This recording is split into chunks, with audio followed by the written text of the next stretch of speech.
Continuamos en Que se escuche, el segundo bloque del programa de hoy. Continuamos también con Marcelo Guagliardo. Sí. Marcelo, si te parece, podemos seguir desgranando el acuerdo alcanzado a principios de esta semana. Tenemos más placas para compartir, Vir. Exactamente, vamos a seguir viendo qué es lo que se firmó. Bueno, ¿qué es esto? ¿Qué es la resolución 260? La resolución 260 es una norma legal que se firmó el año pasado en el marco del aislamiento social preventivo y obligatorio que había cerrado las escuelas cabeceras, las asambleas presidenciales de media. Eso había pasado a partir del 20 de marzo y toda esa primera parte del año nosotros estuvimos reclamando porque se vuelva a poner en funcionamiento la oferta del ofrecimiento de cargos y horas porque se seguía trabajando de la virtualidad. Entonces había muchos estudiantes sin docente y muchos docentes sin trabajo. Sale esa resolución que instituyó un dispositivo de tipo virtual que realmente no cumplió con la expectativa que se tenía y dejó a muchísimos compañeros sin la posibilidad de acceso a su puesto de trabajo, a sus horas cátedra, al doble turno, algunos sin posibilidad de trabajo. Claro. Entonces era, qué bueno, un cachito para atrás, decirle. Sí. Era una urgencia resolverlo. Lo venimos peleando, bueno, finalmente ya creo que entre mañana y pasado se reúne el Consejo Provincial de Educación, creo que es mañana, para firmar la derogación de esa resolución y volver a funcionar. Vuelven a funcionar las escuelas cabeceras y asambleas de media y superior, ¿no? Con todas sus facultades, sin intermediaciones. Va a haber, obviamente, velocidad y transparencia para ofrecer y para cubrir cargos y horas. Eso es una muy buena noticia para muchas compañeras y compañeros que están esperando eso. Es decir, que a partir ya de la semana que viene, los primeros días de la semana que viene, van a estar pudiendo acceder a cargos y horas, ¿no? Era fundamental, ¿no? Era un reclamo que mantuvieron. Era un reclamo muy fuerte. Luego, si seguimos, creo que hay otra placa más. Sí, decía eso. Hay una situación con los compañeros que integran grupos de riesgo porque tienen situaciones de salud, por lo cual no pueden estar en la presencialidad. En ese caso, en el primer ofrecimiento que hace el gobierno, los excluye de poder tomar cargo. Sí. Esto quedó resuelto en esta acta, donde mantienen su condición activa para el ejercicio de la docencia. Es decir, o sea, pueden tomar cargos. Pueden, mantener sus propios cargos, incluso tomar otros. Y hay una continuidad excepcional, esto sí es un tema que en realidad todos los años quienes toman cargos cesan 48 horas antes de las asambleas. Y los que son idóneos a nivel medio pasa lo mismo. El año pasado se resolvió que los idóneos de media continuaban hasta el mes de abril porque se había resuelto la unidad pedagógica y necesario era tener esa vinculación con los estudiantes. Y en el nivel primario, obviamente, el cese era previsto hacerlo en fines de marzo. Bueno, a fines de marzo eso no hizo porque no estuvieron preparada la oferta de cargos, hubo una dificultad con los listados. Empezó el año y los compañeros han tenido continuidad. Y hoy lo que se está planteando es que continúen hasta de manera excepcional, esto es por única vez, en el marco de esta situación, hasta febrero del 2022, de modo que tienen esa estabilidad laboral quienes habían tomado cargos el año pasado. Y los que están esperando cargos seguramente van a tener, porque el movimiento que va a haber en las escuelas cabeceras va a ser muy grande, porque va a haber mucha demanda para cubrir y seguramente no va a haber ningún compañero que pueda quedarse sin su posibilidad de acceso a un puesto. Bueno, esto es importante. Bueno, esto tiene que ver con dos temas que planteamos que están relacionados con la necesidad de partidas de comedor que tienen que actualizarse. Esto se va a hacer a partir del mes de abril, porque tienen montos congelados a diciembre del 2019. Las partidas venían también enganchadas con los salarios. Bueno, ahora eso se va a hacer a partir de abril. Se va a trabajar sobre las obras que están, todo lo que tienen los municipios y obras públicas, va a hacerse un seguimiento. Claro, algo lo que decía Cintia recién, no está firmado el convenio con el Los convenios no están firmados, entonces toda esa tarea, que es tarea del gobierno, nosotros lo que vamos a hacer es insistir para que eso se concrete. Y luego, ¿es importante eso del acuerdo con los municipios? Eso obviamente que tiene importancia. Nosotros siempre apostamos a que el que tiene que tener centralizada la tarea del mantenimiento es el Consejo Provincial de Educación, a través de un área que existió hace muchos años, que es la arquitectura escolar. Pero también hace muchos años, desde el sovichismo, se descentralizó en los municipios la atención primaria, digamos, el trabajo más chico del mantenimiento. Las urgencias cotidianas. Las urgencias cotidianas. Pero los municipios no recibieron fondos el año pasado y algunos todavía no reciben para poder empezar a hacer las tareas. Así que esto es un tema que lo planteamos en diciembre, en dos oportunidades, lo hemos planteado en las reuniones que hemos mantenido este año con el gobierno. Por eso es la tarea que hacen nuestros compañeros en ir a los municipios para abordar este tema. Y el otro tema que estaba arriba en la otra placa está relacionado con unos protocolos específicos, porque el tema de la ruralidad y las escuelas albergues, por nombrarte uno, no están contemplados en los protocolos nacionales donde se habla así de nivel inicial, de educación especial, pero el protocolo de este tipo de instituciones, por ejemplo, el albergues no está, y eso es necesario que claro, no es lo mismo si un chico va 4 horas que los que se quedan a dormir o están toda la semana. Entonces, ese es un tema a resolver. Y esto, bueno, esta es una referencia... El resumen de cómo quedan los salarios. Exactamente, de un solo cargo, ¿no? Que es el maestro de grado. Nosotros tenemos en nuestro escalafón más de 200. Pero bueno, la proporción es exactamente la misma en todo el escalafón. El salario inicial de 34.400 pasa a 46 casi 500, y ese es el 35%. Y el 30% es el promedio que hay entre el de 10 años con el compañero que está en mayor antigüedad, que pasa de 54 a 69. ¿no? Está bien, con 24 años. Creo que había un gráfico más, o me estoy equivocando. Sí, hay más placas. No, había un gráfico también que lo vamos a ver seguramente luego.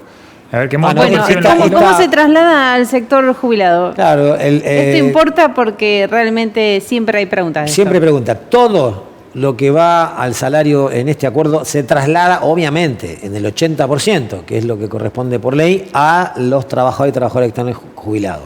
El único monto que no incluye o que no está incluido eso son los 710 pesos, que es conectividad nacional, que bueno, tiene una finalidad específica. Pero el resto de las sumas que integran nuestro salario se reflejan en el salario de trabajadores y trabajadoras que están en situación de jubilación. Bueno, yo no me acordaba de esta última placa que vimos recién, pero sí iba a volver a este punto, ¿no? Al de pago por conectividad, que es una demanda que se hizo durante todo el año pasado y que creo yo que es muy importante en todo este acuerdo, ¿no? Sí, digo, más allá de la suma, ¿no? El hecho de que el hecho que aparezca desde el punto de vista conceptual el tema conectividad en el salario es un tema importante. Lo que sí nosotros cuestionamos, y esto es un cuestionamiento que le hacemos al gobierno provincial, nosotros planteábamos la conectividad sobre un salario que estaba igualado a la inflación. Sí. ¿No? Entonces, el problema es que el gobierno planteó una suma por conectividad en el mes de diciembre con un salario que estaba al 36% atrás de la inflación. Por lo tanto, eso no iba a ir a pagar conectividad. Ya se había pagado con el salario derrumbado que se tenía, y eso en todo caso servía o compensa el costo de vida que tiene un trabajador. Por eso que desde el punto de vista conceptual es importante, porque es un gasto que se tiene, incluso la ley de teletrabajo ya plantea que los empleadores deben garantizar no solamente los dispositivos electrónicos y la reparación de los mismos, sino que también el gasto que el trabajador tenga para estar conectado. Entonces, eso es una imposición por ley ya. Pero claro, sobre un salario que te permita vivir con mínima dignidad. Pues si yo tengo un salario derrumbado, destruido, y me pagas conectividad, evidentemente no voy a usar conectividad, voy a tener que pagar mi gasto de lo cotidiano, de un mantenimiento de la familia, ¿no? De ahí vino que nosotros rechazamos la suma que el gobierno ofreció en el mes de diciembre, y como bien decís vos, es importante que aparezca el concepto, ¿no? Claro, que aparezca. Bueno, tenemos algunas placas más. Bueno, esta es una pregunta, porque hubo algunas corrillos por ahí de que esto se cobraba ahora y que bueno, se cobraba más, ¿viste? Porque hubo algún gran esfuerzo de algún sector de ATEN de querer, bueno, que la propuesta sea rechazada, ¿no? Y se dijeron barbaridades, algunas críticas que uno puede aceptarla porque están dentro de las discusiones que tiene cualquier sindicato, pero cuando se dicen barbaridades hay que aclararlas. Por ejemplo, este incremento salarial se incorpora definitivamente al salario mensual. O sea, se va a cobrar de acá en adelante. Pasa el salario. Lo que puede modificarse, y ojalá pase, en julio cuando se incremente en la mesa de negociación. Pero lo que está ingresado, se ingresa de modo definitivo. Es decir, no hay nada que tenga fecha de vencimiento. Ese es el nuevo salario que se incorpora ahí. Y las exigencias que planteamos al plenario, que están también plasmadas en el acta, ¿no? Por ejemplo, que no haya ninguna sanción, esto es que obviamente no haya descuento de día de paro, y que se garanticen las condiciones de una escuela segura, que se garanticen las condiciones para aquellos estudiantes que son de riesgo, ¿no? Y que están en condición de vulnerabilidad, que se resuelva de manera inmediata las situaciones de infraestructura y de mantenimiento, y que se acelere el proceso de vacunación de los trabajadores de la educación. Este es un tema que claramente no depende solo de la provincia, No. esto hoy lo dijo el presidente, creo que Sí, el 18% hay un para el tema 80% de los países. tremendo de con relación desigualdad. a la disponibilidad de dosis, pero la verdad que necesitamos que de manera urgente, para reducir el riesgo y mayor protección de quienes vamos a estar más expuestos en las escuelas, se pueda acelerar este proceso, ¿no? Bueno, y todo esto se aprobó con una muy buena participación de los docentes, ¿no? En asambleas. Las asambleas fueron de las más grandes que hemos tenido en la historia de Aten. Incluso en el conflicto del 2018, que fue un conflicto que cerró con muchísimas compañeras y compañeros en todas las seccionales, se compara con este, que tiene la característica de la virtualidad, que garantizó la participación de aquellos que son compañeros de riesgo, que tienen familiares de riesgo, que no pudiesen haber estado en una reunión presencial, que permitió discutir, debatir con muchísimo tiempo de anticipación a la asamblea, porque la propuesta se tuvo el día lunes a la tarde y la asamblea se hizo el otro día a las 6 de la tarde, es decir, que todo el mundo pudo conocer en qué consistía la propuesta, qué contenido tenía, qué alcances tenía, y nosotros también trabajamos obviamente difundiendo de manera objetiva cuáles eran los puntos que estaban contenidos en la propuesta. Y fue una asamblea, como decíamos recién, con casi 4.000 compañeras y compañeros en todas las seccionales, y por una importante mayoría se logró la aceptación, y me parece también un dato importante de fortaleza hacia dentro de la organización, ¿no? Quédate, Marcelo, pero Dale. vamos a otra comunicación. Nos vamos a la zona sur de la provincia. Soledad Mora ya está allí en San Martín de los Andes. Soledad, buenas noches, bienvenida, ¿cómo te va? Hola, buenas noches. ¿Cómo están por ahí? Bien, muy bien. Bueno, contanos un poco cómo está la situación de las escuelas en San Martín. Bueno, lo primero que tenemos para decir es que la situación de las escuelas en San Martín no difiere de la situación en la que se encuentran las escuelas en general en toda la provincia de Neuquén. Aquí en San Martín son 10 escuelas las que no han podido comenzar el ciclo lectivo todavía. La semana pasada fueron algunas más, pero bueno, esto tiene que ver con que todavía hay escuelas en las que se están haciendo trabajos de mantenimiento y que se encuentran con personal trabajando, otras escuelas que se encuentran en un estado mucho peor y que tiene que ver con escuelas sin gas que están esperando obras de infraestructura un poco mayores, que necesitan otro presupuesto y otros tiempos. Bueno, a raíz de lo que ha sucedido en toda la provincia y que tiene que ver con la inspección por parte de Camusi y el retiro de medidores y de revisión de las instalaciones de gas, muchas de ellas que no están dentro de las instalaciones necesarias y seguras para las escuelas, ¿no? Tenemos también escuelas de la ruralidad en las que no se ha resuelto el tema del transporte escolar, por lo tanto los niños y las niñas no han podido llegar hasta la escuela.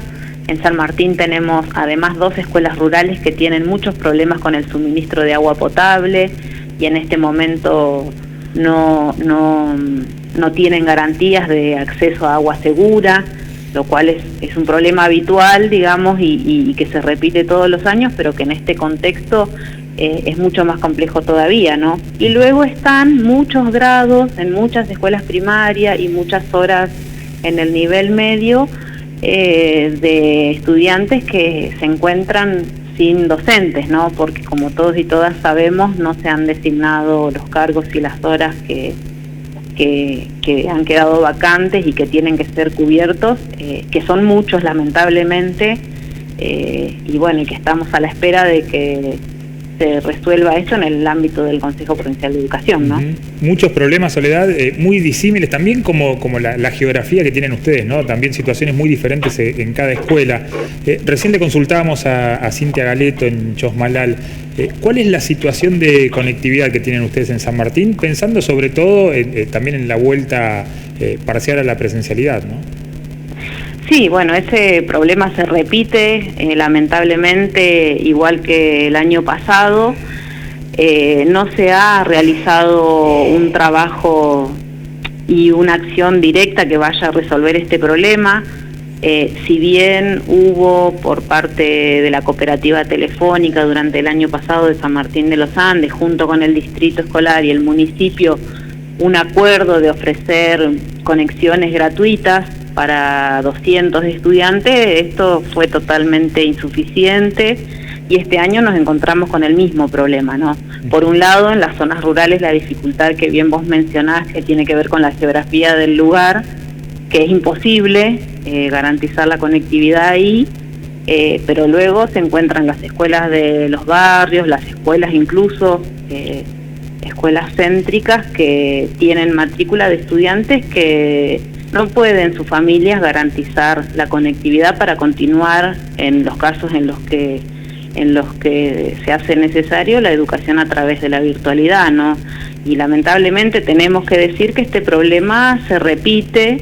Y si bien pasó un año del inicio primero del aislamiento y luego del distanciamiento social obligatorio, este sigue siendo un problema sin resolver.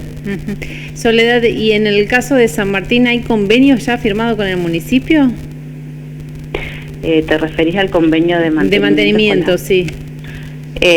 Aún no tenemos precisiones de que se haya firmado efectivamente el convenio. Lo que sí sabemos es que, porque esto nos lo ha comunicado el intendente de San Martín en el mes de diciembre, que se estaban revisando los términos de ese convenio y que había un pedido por parte del municipio de ampliación de presupuesto, ¿no? Porque claramente luego de un año en el que no se hizo ningún tipo de mantenimiento en las escuelas, la situación es muy compleja y se necesitan claramente mayores recursos para poder empezar a dar soluciones, ¿no? Que nosotros y nosotras entendemos que llegan muy sobre el inicio del ciclo lectivo, que hubo una demora en este sentido, y lo que estamos demandando y venimos trabajando fuertemente en San Martín de los Andes tiene que ver con la exigencia, por un lado, al municipio de que resuelva lo relacionado a este convenio,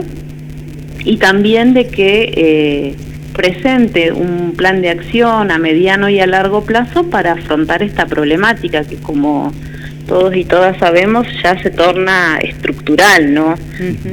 Más allá de los emergentes que fueron surgiendo en este último tiempo, hay una problemática estructural de falta de condiciones de mantenimiento, de infraestructura y de seguridad e higiene, que además en este contexto de pandemia implican una serie de condiciones, ¿no?, para poder llevar adelante la educación en este contexto.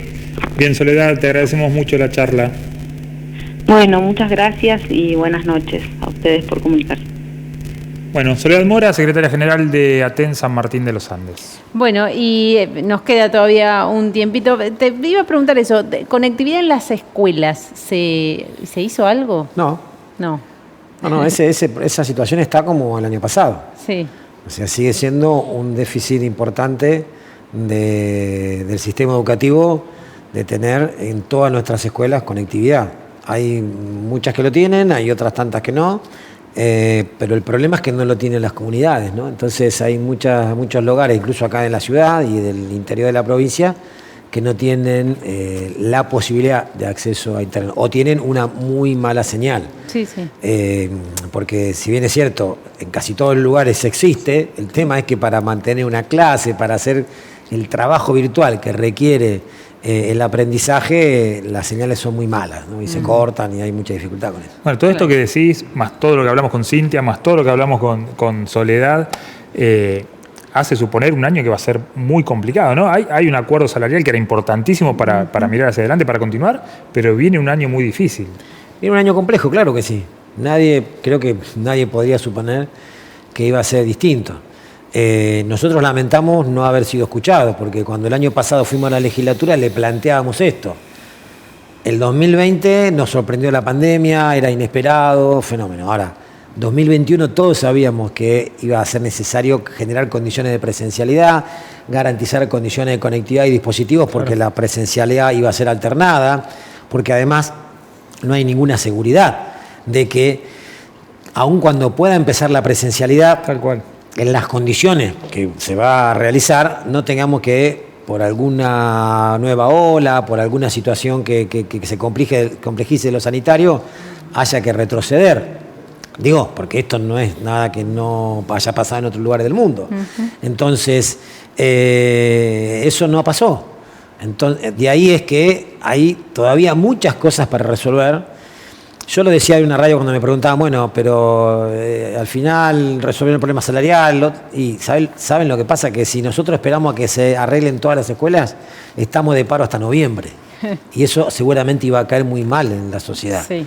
Entonces, es una parte del problema que es, en todo caso, el problema principal, que es responsabilidad de la organización sindical. Porque a los otros sindicatos no se les reclama que peleen por las condiciones en las que se hacen las tareas que realizan. O sea, cada trabajador pelea por su salario y nadie cuestiona si después se preocupa por si se resuelve, qué sé yo, la justicia. La justicia. Sí, ¿Viste? Sí. Ahora, a los maestros se nos pide que peleemos por nuestro salario, que peleemos por las escuelas, y lo hacemos porque es el lugar de trabajo nuestro. Pero ¿saben qué? Hay otros que tienen que ocuparse también. La comunidad, los actores políticos, los señores concejales, los señores diputados que tienen la obligación de hacer eso.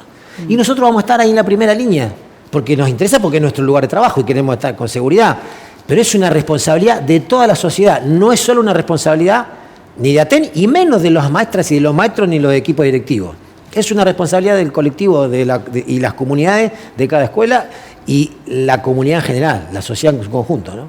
Bueno, Marcelo, te agradecemos por hoy estar aquí. No, agradecido soy yo, como siempre. Este es un programa de la organización y tenemos que tratar de llegar con toda la información a las compañeras y a los compañeros y obviamente al conjunto de la sociedad y a las organizaciones con las que trabajamos juntos, ¿no? Bueno, muchas gracias.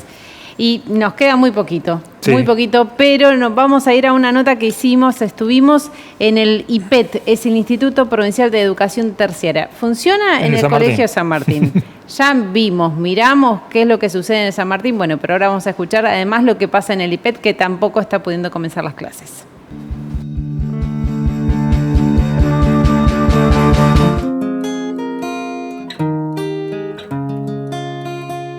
El IPET es un instituto provincial de enseñanza terciaria, es la única en la provincia, en el cual dictamos 5 carreras. Entre ellos está el área de administración, el área contable, sistemas administrativos, administración pública y recursos humanos. Aquí, en esta institución, tenemos un manejo de alumnos, ¿sí?, de más o menos entre 800 y 900 chicos que concurren a las 5 tecnicaturas entre primero y tercer año. La situación del IPET 1, como lo pueden ver, estamos todavía con arreglos de infraestructura, ¿sí?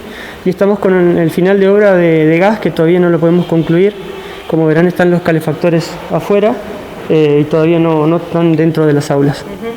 ¿Crees que pueden arrancar en breve las clases? No, hasta que no tengamos el final de obra y no tengamos la parte de que nos digan que está apto por el tema de las burbujas, ¿sí?, salubridad, por el tema de las ventilaciones que tenemos en las aulas, que son muy chiquititas. No sé, eso depende de ellos, que nos digan sí o si no se puede, y si se puede arrancarían. Y sí, se podría haber solucionado, pero el problema es que la solución de ahora no nos asegura que pueda seguir estando del mismo tiempo más adelante. Porque hay un problema de fondo que es, como te habrán comentado de directores anteriores, que funcionamos 4 niveles. Hay una circulación muy grande de personas y es un edificio muy viejo. Aparte tiene movimientos de estructura, ¿sí?, que provocan fisuras dentro de las paredes. O sea, lo que tendríamos que hacer es descomprimir esta escuela para poder trabajar mucho más cómodo en el resto de los niveles. La virtualidad ha sido muy significativa para nosotros porque nos encontramos en un contexto formativo que no estábamos acostumbrados, ¿sí? Ese contexto nos facilitó el tema de manejos porque tuvimos que volcarnos a las plataformas virtuales, pero no todos como nosotros como equipo directivo y los docentes en sí, si ni bien nosotros la plataforma la usábamos, tuvimos que usarlo con mayor intensidad y tuvimos que acostumbrarnos a otro sistema de formación diferente al que estábamos acostumbrados a la presencialidad, que lo que estamos rogando es que podamos volver otra vez.